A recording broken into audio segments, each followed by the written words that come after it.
আসসালামু আলাইকুম সম্মানিত ভিউয়ার্স। আজকে মজাদার একটি খবর নিয়ে আপনাদের সামনে হাজির হয়েছি।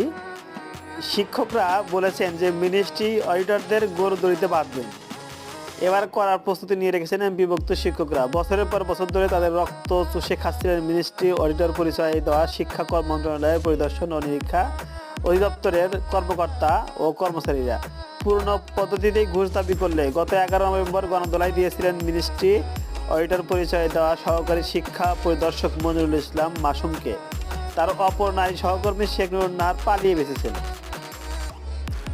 এ বিষয়ে নিন্দনীয় ওই ঘটনায় শিক্ষা বিভাগের চরম সমালোচনার মুখে পড়েন মনিরুল ও শেখ নুরুন নাহার। কিন্তু মোটা অঙ্কের টাকার বিনিময়ে অভিযুক্তদের বাঁচাতে গিয়ে আসেন ডিআই এর পরিচালক সহ অনেকেই। মনিরুলের একই ক্যাডারের 3 সহকর্মীকে দিয়ে কমিটি তৈরি করা হয়। সেই কমিটি আজ সোমবার কক্সবাজারের চকরিয়া সরকারি কলেজ ভেন্যুতে 10